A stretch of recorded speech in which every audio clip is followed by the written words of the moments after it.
My friends, young as we are, why do we groom and grow the church? Well, the answer is simple. To make it attractive so that sincere seekers, yung mga naglalakad dyan, will come and be saved and join our church. We make it attractive. We make this beautiful. But how do we do this? Or what do we do? There are two ways. Number one, the shallow way. And number two, the sound way. Let's start with the shallow way, which is image is everything. The emphasis is the form. Forma lang yan, Pastor. Dali lang yan. This is what the world of advertisement told us to do. And we Christians and even churches believe this. So what do? We spend too much energy, money, to keep up the good front, facade. Mukha lang yan, Pastor. But we have a problem with this. Ang tawag natin dito, skin deep lang, or what we call reputation. Simply called in Tagalog, pakitang tao. But the problem is still deep conflicts and inconsistencies are below the surface, which is the problem. Okay? Parang katulad ng taong may problema sa loob, laughing in the outside, but crying in the inside. Hindi po ganon. That is the shallow way. Now, let's understand what is the sound way. If the shallow way, image is everything, the sound way is substance is everything. It's not the form, but the foundation is the emphasis. The attraction of many true seekers, yung mga naglalakad dyan, nagmamanman, nagmamasid at tinitignan tayo kung totoo. The substance before the form. Foundation before the form. Seekers, whether we like it or not, can tell the difference a mile away. Kaya wag po tayong pakitang tao. Alam nila yan. Mukha natin, alam nila yan. Alam yung puso. What they smell and see determine whether they're going to be attracted or not. Na-attract ba sila? I don't think so. If our emphasis is the form, they will be attracted if our emphasis is the foundation. Therefore, the point right here is authenticity, authentic, or genuineness is what attracts the seekers. They are not interested in committing their lives to Christ unless, this is very important, they observe attractiveness and consistent pattern of living in the Christians they know. Most of the time we shout, we're Christians. But what does the saying says? Sabi nila, sabi ng mga magagaling na makata and songwriters, what you are speaks so loud that the world cannot hear what you say. Joe Aldrich said in his book, Lifestyle Evangelism, he said, and I quote, Christians are to be good news before they share the good news, unquote. Do you believe this? Siyempre. Bago mo i-share yung good news, dapat yung life mo, good news. Hindi bad news. The Bible says in John chapter 15, verse number 5, begin, He that abideth in me, and I in him, the same bringeth forth much fruit. For without me, God said, you can do nothing. So very clearly, in other words, if we want to be the kind of high impact, dapat may impact, or highly potent, salty Christian, or shining Christian that Jesus said we need to be, we should examine ourselves. Saliksikin natin ang buhay natin. Ganun ba talaga tayo? And be willing to make any adjustment, character adjustment kung meron man. Kinakailangan ba akong mag-adjust sa aking pananalita? Kinakailangan ba akong mag-adjust sa aking mga iniisip? Baka naman yung utak ko nilumot na. Anong kulay ng lumot? Garbage in, garbage out. Kaya puro bastos. Kasi ang laman ng kokote, lumot, berde. So, there are three key qualities seekers are attracted to. Kinakailangan, kahit na anong ganda ng church natin, kung hindi makikita ang mga qualities na ito, these people will repel. These people will not be attracted. What are these? Number one, authenticity. We should be authentic. Number two, compassion.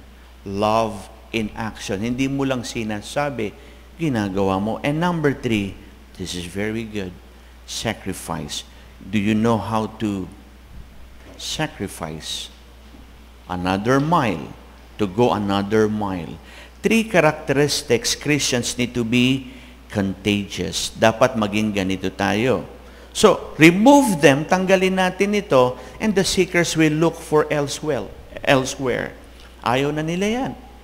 Diyan sila na-attract pala, hindi yung sa ganda ng church, sa lamig ng air conditioner, sa ganda ng carpet, sa gandang lalaki ng pastor. Pangalawa lang yun. Leave them out, ipamuhay natin, and you will become highly attractive in your influence on others. Kahit hindi ka magaling na mananampalataya, ngunit kung ito'y nararamdaman at nakikita sa buhay natin, I tell you, these people will be attracted. Why? Because this honesty and inauthenticity, yung fake ba, are the qualities that bother the seekers. Ayaw nila yan. Alam nila yung nililing lang sila. Alam nila yung niloloko sila. O hindi ho ba? Hindi na tayo lalayo sa mga buladas ng mga politicians natin. Ano ang sinasabi ng mga Pilipino ngayon? Bola lang yan, sarsuela na naman yan, moro-moro lang naman yan eh.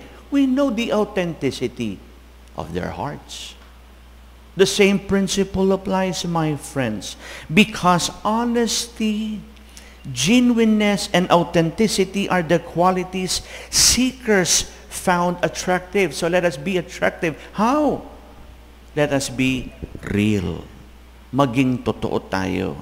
What does this mean? Be real. Maging totoo ka. It means to avoid acting more than you are or pretending you're less than what you are. False humility is true pride. Inubo ng, sensya na may ubo ko. Sabi ng isa, hindi ho. TB ho yan, TB ho yan. Another meaning, to feel free through the liberating power of God to just, I like this, be you. Maging totoo ka. Just be you. Okay?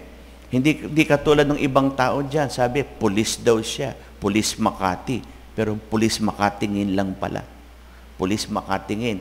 Pero wala naman talagang tsapa. Chapake lang pala.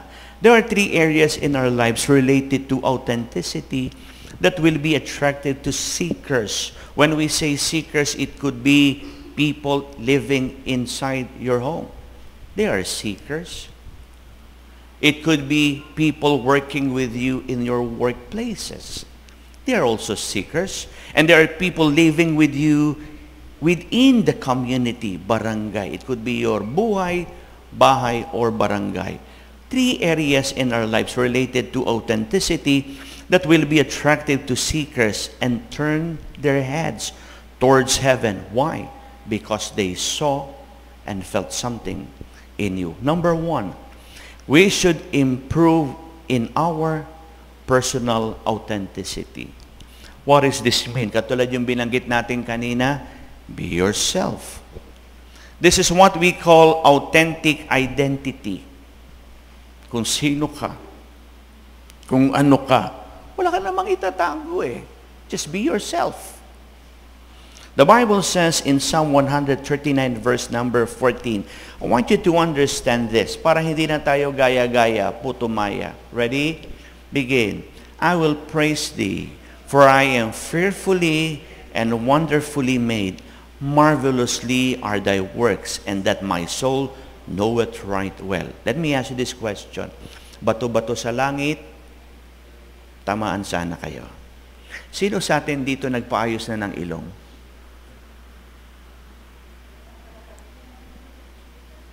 Tita Beng, ang lagay niya, nagpaayos ka na yan. Ganyan. Sino sa atin dito nagdagdag na ng buhok sa ano? Oh, you are not satisfied. Ba't pinaayos mo ilong mo? Kasi, Pastor, gusto kong makamukha si Marian Rivera. Sounds familiar. No. Let me be down to earth. When we manifest our uniqueness, unique we become a compelling model that will attract seekers to your source of personal freedom. Urig. Alam nyo, hindi na ho tayo lalayo. Lahat ng tao by nature, we have this craze for urig. Original ba yan? Japix naman yan. Ang ganda lang tignan, pero Japix. Pero kahit hindi maganda, pag sinabi mong urig, grabe ang attraction natin. Bakit? Urig yan. Tati yan, made in USA, urig. Meron tayong craze. That is our weakness, humanly speaking. It lurks in the human breast. Diyan po na-attract ng tao. Be unique, be yourself. Gaya-gaya po tumaya, ayaw tuloy sa iyo ng tao. Meron akong kilala, nagpatangos ng ilong. Nakaw, ang liit na babae, nagmukhang duwende. Ang gandang tignan, ang cute bigla nagpatangos ng ilong, laki ng ilong Nagmukhang duwende. Ayaw na lumapit sa kanya ng tao. Why? She's not authentic. Hindi na urig. Listen to this, my friends. God loves the way we're put together as individual. He wants us to use us in a fashion consistent with the design He gave us. Kaya kung ikaw ay singer, kumanta ka. Kung ikaw ay teacher, magturo ka. Kung ikaw ay athlete, go and perform. Pero kung ikaw ay hindi singer, huwag kang magpilit. Sapagkat kukulog at kikidlat, baka magsama si Undoy at Maring. Maraming mamamatay na namang Pilipino. Be yourself. Diyan po na-attract ang tao. One of the greatest mistakes, listen to this, we make is to renounce and to repress our God-given uniqueness in a vain attempt to appear more spiritual. Para magmukha akong spiritual katulad ni Pastor, para magmukha akong spiritual katulad ni Ate Jo, para magmukha akong mabait katulad ni Coach Boyce, and so on and so forth. Hypocrisy yan. Hindi ikaw yan This error is deadly in two counts. Number one, prolonged repression can totally lose your understanding of who you really are. Lost identity. Mamayang konti, hindi mo na alam kung sino ka, sisigaw ka na, nasaan si Basilio? Si Crispin, Basilio, hindi mo na alam. Ligaw ka na. Number two, seekers will never see God. You see? They will never see God for who He really is until they watch Him living and working authentically in one of His unique children. And the seekers must see the uniqueness, the working of God in the lives of every Christian here in OJBM. Dapat authentic po tayo. Hindi gaya-gaya po tumaya. Just be yourself. It is a good news to seekers to know that they can follow Christ. I think this is the point. Without having to renounce or repress their own uniqueness. Ang sasabihin nila, they can be themselves. I can be myself. Hindi ako magtitipto dito. Tinatanggap nila kung sino ako. Sapagkat tinatanggap nila kung sino sila. Wala ritong maskara. Walang maskara. Mga kaibigan at mga minamahal, hindi maskara ito, bagamat napakaganda. Di ba? Hindi maskara yan. Kasi minsan nagtatago ho tayo. Huwag tayong magtago. Ilabas natin yung kung sino tayo.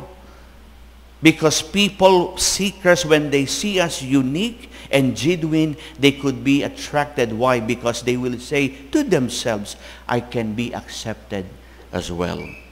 I cannot forget this. There is one song that is popularized by the late Francis M. Kilala niyo siya?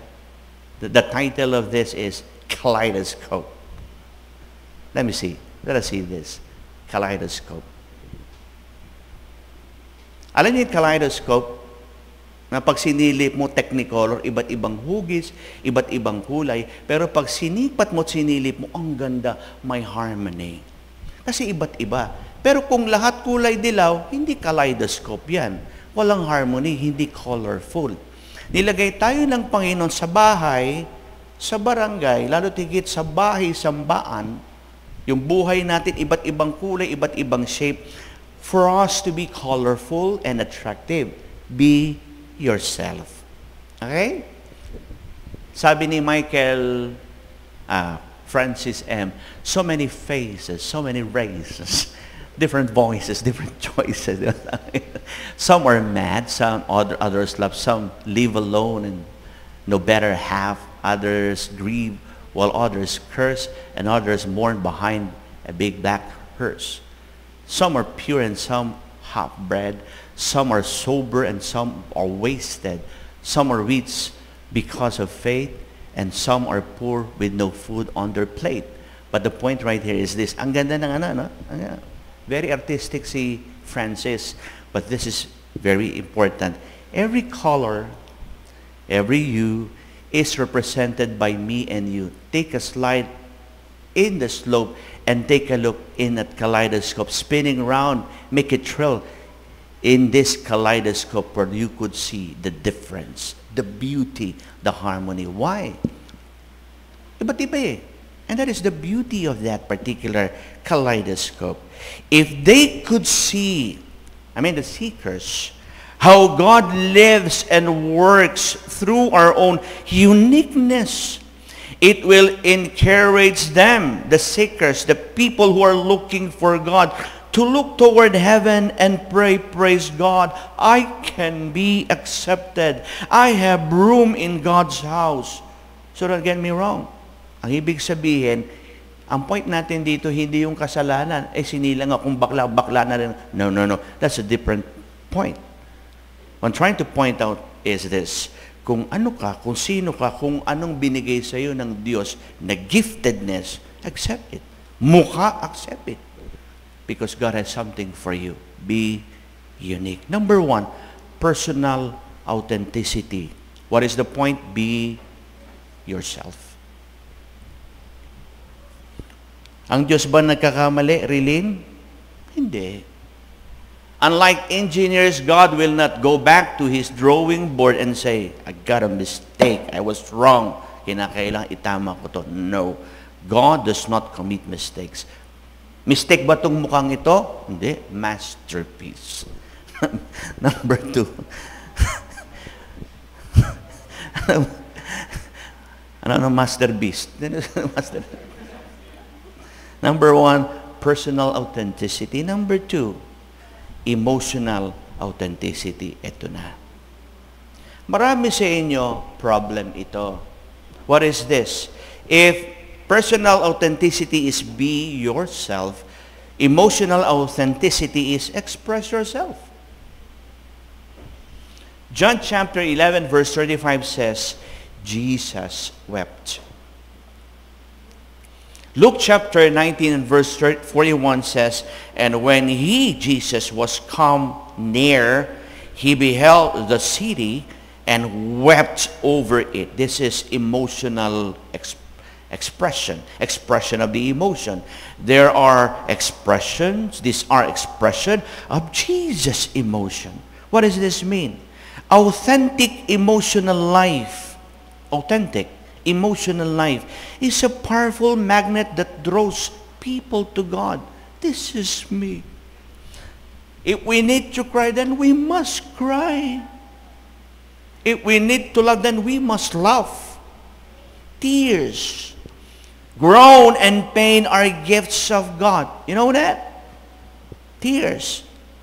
Sabi nga sa isang kanta, He washed my eyes with tears that I might see. Alam niyo ba kaya tayo lumuluha minsan pag napupuwing, nililinis ng luha natin ang milyong-milyong mikrobyo sa ating mga mata. Gift ni God yan. Ano yung pain? It's also a gift of God. Kung walang pain, you will be destroyed. For example, pag ikay napaso, ano ang initial reaction ng tao? Sakit, di ba? Bakit tinatanggal mo? Kasi nasaktan ka. May mga sakit na tatanggal yung pain. Mga walang pain, katulad ng yung mga ketong, skin diseases. Ang ketong, one of the symptoms of the ketong or leprosy, nawawala ng yung sense of touch. At pag nawala ng sense of touch, wala ng pakiramdam. Pag nasaktan, hindi mo alam. Nasusunog na pala, tulog ka pa rin. You see, paggising mo, wala ka ng paa. Why? Because pain is gone. But if there is pain, it preserves life. It's a gift of God. And groan are gifts of God. These are expressions of our emotion that relieve the agony and tragedy life may bring us. So express it. Kung kinakailangan umiyak, umiyak ka, Rilin. Express mo yan. Ano ang mali sa ating society? Pag-iyak! Pag-iyak! Bakla ka ba? Mali yun.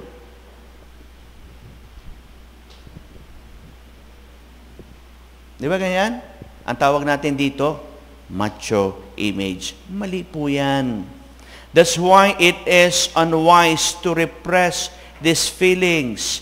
Tears is the tension. Subukan mo, pag may takot ka, hindi ka umiyak, taas ng presyon mo. Iyak mo, baba ang presyon mo. It is the tension. Kasi hindi ka umiiyak eh. Pag natakot ka, iyak mo. Maganda yun. Eh, tinuruan ka tatay, huwag umiyak. Na-stroke ka na. Pain preserves the person. Katulad ng example ko kanina. Groan is the pain. Ano yung groan? Ungol. Di ba pag may sakit, umungol ka, it is the pain. It is the pain. Parang nawawala. Huwag ka umungol! Gift ni God yun. Pag hindi umungol, ang sakit niyan. It's a release. Seekers know. But why is this important, my friends? Seekers know it's hard to repress this expression.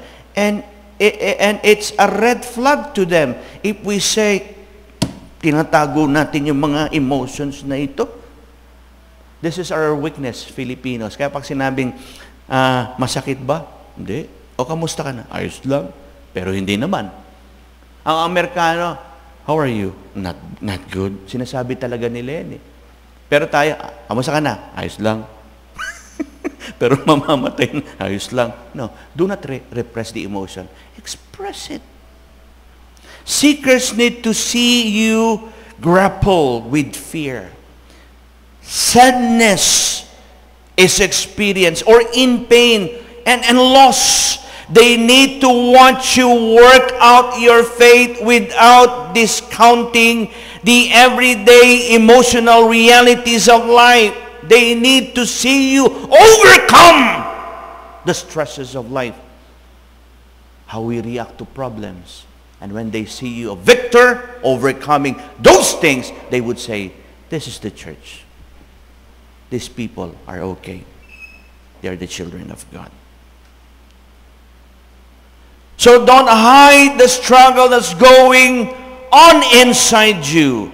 Don't try to sanitize. Don't try to Christianize your emotion because your feelings are important. God built them into you. And we know this.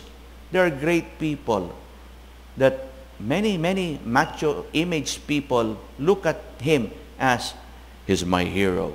But he cried. Sino yun? Let me show this to you.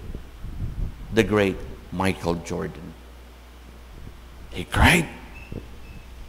Macho yan, idol ko yan. Bakit umiyak? Ayoko na sa kanya. Hindi. The more the people get attracted to him. Why? Because he knows how to release and express his emotion. That's the point. So don't hide the struggle that's going inside you. Don't try to sanitize or Christianize your emotion. If you will address them in a healthy fashion, and people are looking at you, your emotional authenticity will point people around you to God at work within you. Ayan pala yung mga Christians. They can cry. But I could see and I could feel the peace that surpasses all understanding written across their faces and their lives.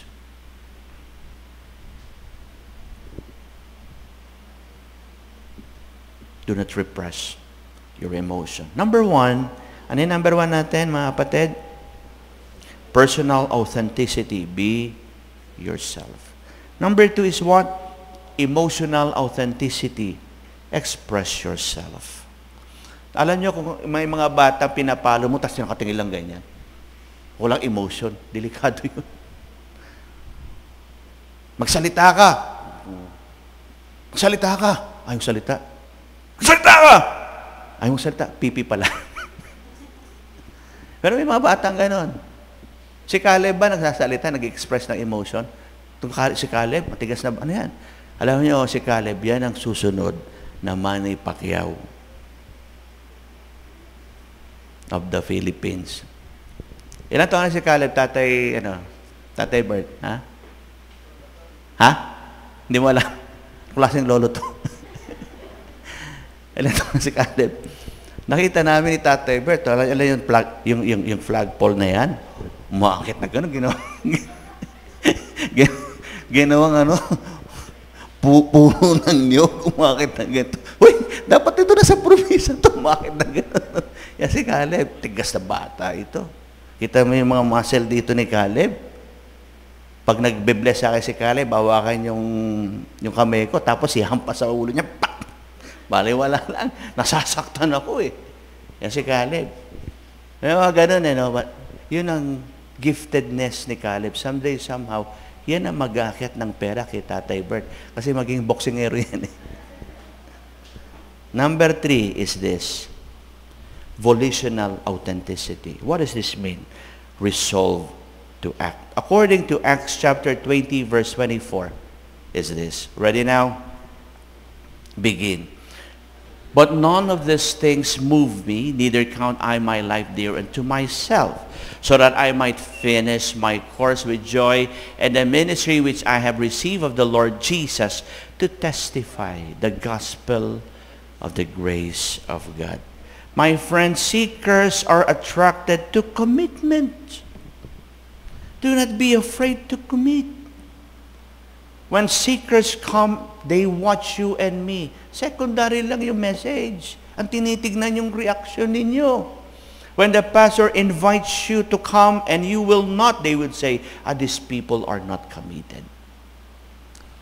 People are attracted to commitment and dedication. They don't have respect to weak Christians. By volitional authenticity, we mean two ways of using the power of the will. When we say will, volition. Meron tayong decision and also man of action. What is this? Number 1, expressing genuine confession.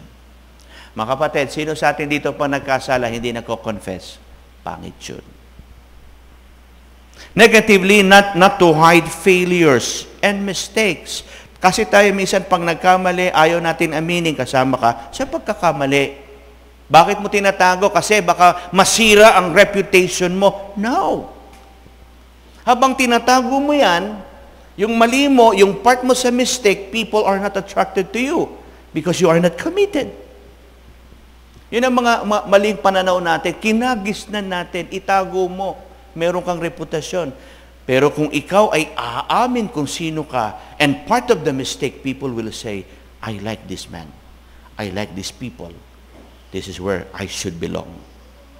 Not to hide failures or mistake, thinking that moral mishaps will drive people away. Baka hindi na sila matrak. No, aminin mo. Kilala niyo ba si Rick Warren? Kilala niyo si Rick Warren? Ano yung latest news kay Rick Warren? Pastor siya, sumulat ng Purpose-Driven Life.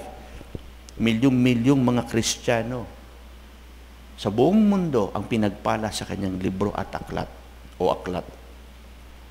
Sa church niya, by the 100,000 na nag-church diyan sa iba't ibang lugar. So sa church niya, libo itself.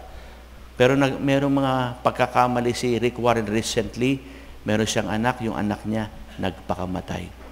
Dagok sa pastor yun. But this man, this pastor, hindi niya hinahid, hindi niya tinago. Sabi niya, merong part ng mistake. Meron akong mga pagkakamali. The more the people was attracted to him. Huwag mo itago yan. Ako kung magkakamali dito, sabihin ko, mga kapatid, nagkamali ako. Be yourself.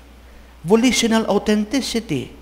But positively, it is a genuine and humble admission of wrongdoing along with a willingness to make it right.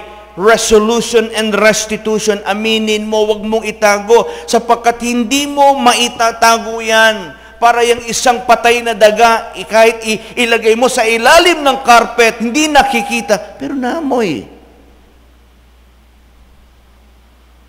Huwag nating itago.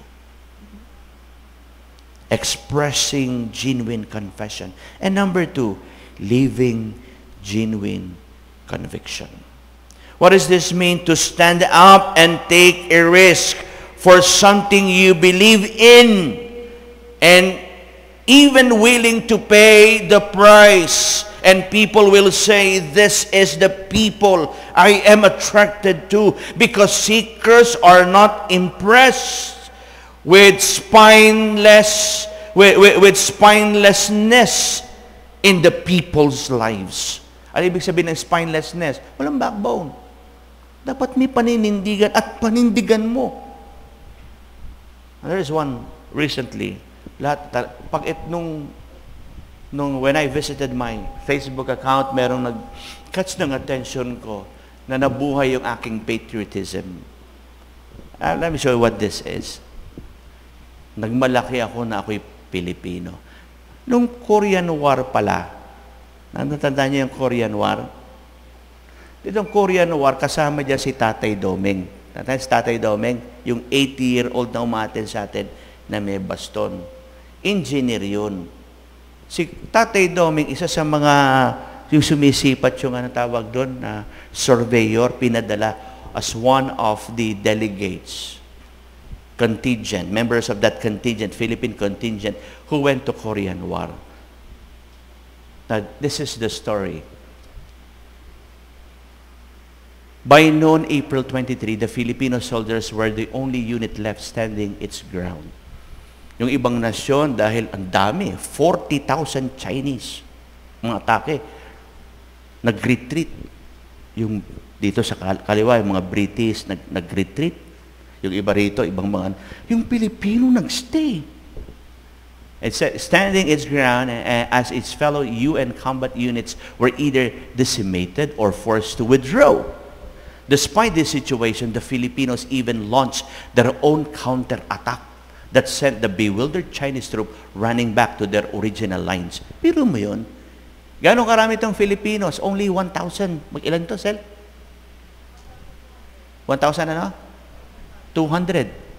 Kasama doon sa Tatay Domeng, hindi sundalo, pero naki-join. Humahawak na ng baril during those times. Okay? It was said that the U.S. Army Division headquarters, where the 10th Battalion was attached, radioed repeated orders to retreat, but the Filipinos firmly refused to move until all the other UN military units have retreated to the safe zones. Iba talaga ang Pinoy. Naninindigan. Nung araw. Naninindigan. Dapat ngayon. Listen to this. By the end of the battle, the Filipinos suffered 10 killed, 26 wounded, and 14 missing in action. The Chinese and the Korean losses range from about 500 to close to 1,000 casualties. Why? Nanindigan eh. At ang sabi ni MacArthur, give me 10,000 Filipinos and I will conquer the whole world. I'm proud. I'm a Filipino. Spine! Backbone! Yun ang kailangan natin. And when people see this, and when they can see this, they will say, uy, that is the place I should belong. That is evangelism. In closing, my friends, shall we all rise? Listen to this.